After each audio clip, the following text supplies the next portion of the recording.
What's up, everybody? Brett Okamoto from ESPN here to highlight some of the fights that I hope we get to see in 2019, my MMA wish list of sorts for 2019. And before I get going on this video, I want to direct you to an article on ESPN.com on the same topic where I list my top 5 choices in order, what I would like to see in 2019. I'm not going to hit all of those in this video, but I want to hit a couple of them. And let's start with the one that I mentioned as number 5, Tyron Woodley versus George St-Pierre. I love this fight. If you've been watching any of my videos or read any of my articles over the last year and a half, this is probably not news to you. I've wanted to see this fight for a while, and I only want to see it more the more success that Tyron Woodley has, because as he establishes himself as the clear-cut guy, the man at 170 pounds, I want to see him fight the previous man, George St-Pierre, who held onto the title until he vacated it in 2013. I just think the most baller move that George St-Pierre could do at this point in his career is to show that I left this title willingly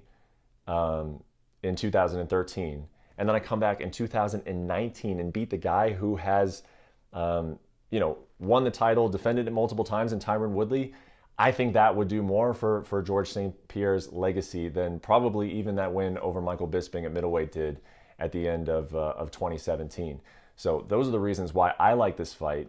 I want to talk quickly about a fight that you guys may like, because that's a lot of feedback that I've been getting, is that no, we don't want to see George St-Pierre fight Tyron Woodley. We want to see him fight Khabib Nurmagomedov. And if that's you, if I'm talking to anybody who wants to see that fight, I have to admit I strongly disagree with you. And that's not because I don't think George St-Pierre versus Khabib Nurmagomedov would not be a good fight. It would actually be a great fight. It would have high stakes. Khabib Nurmagomedov has said he wants it himself. That's a fight, obviously, that George wants, cutting down to 155, but I'll make this very easy on you guys. The reason I do not want to see that fight is because I don't want to entertain any opponent whatsoever for Khabib Nurmagomedov other than Tony Ferguson, which was actually my number 1 pick, the fight that I most want to see in 2019. It's still Khabib Nurmagomedov versus Tony Ferguson, the fight that the UFC made in 2015, 2016, 2017, 2018. We all know it's never happened for various reasons.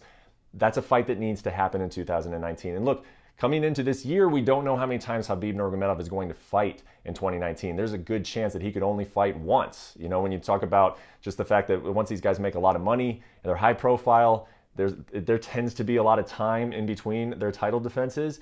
But also, Khabib Nurmagomedov is facing a potential suspension in Nevada for his role after the Conor McGregor fight at UFC 229. So if Khabib Nurmagomedov only fights once in 2019, it has to be Tony Ferguson. And look, if Nurmagomedov retired tomorrow, his legacy would be absolutely secure, right? Undefeated, one of the most dominant competitors we've ever really seen in this sport, just in terms of how one-sided his fights tend to be.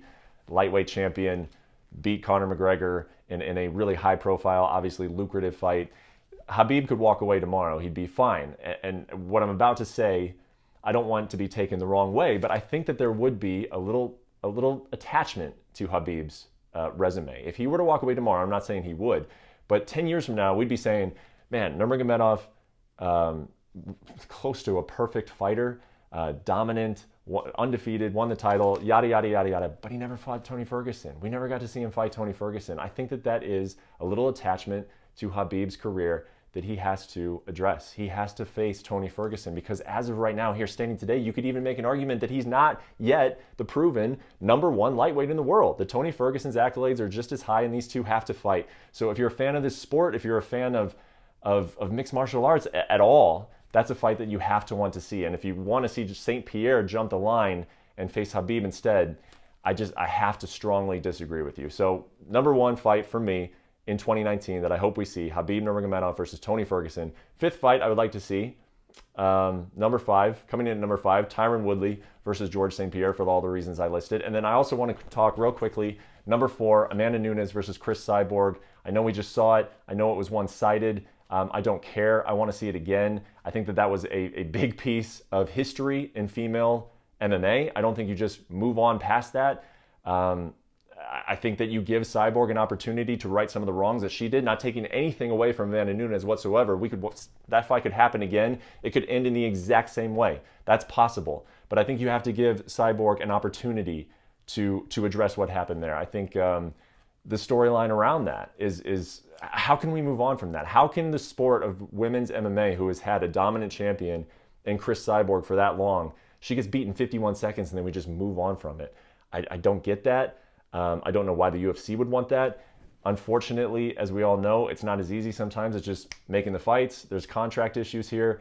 Cris Cyborg has been very open that her contract ends in March of 2019. Perhaps she only has one fight left in the UFC. Maybe the UFC wouldn't want to rebook that fight, have Amanda Nunes lose, and now you've had a double champion on the female side lose, and then the person that beat her is leaving the promotion. But I think everyone needs to come down and sit at the table and talk it out.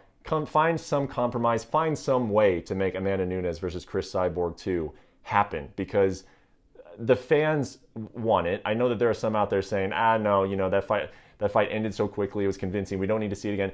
No, we need to see the rematch of one of the most historic fights in female MMA. We don't need to see Amanda Nunes just go back down to bantamweight and defend her title. That will feel small after what she just accomplished against Cris Cyborg. I think you have to do it again. I think you have to do it again right away. And I'm hoping that all sides involved can find a way to make that rematch in 2019. Again, go to ESPN.com, look at the last two that I put up. You can find me on Twitter at @BOkamotoESPN. Let me know how right or wrong I am, and we will see if any of these come to fruition in 2019.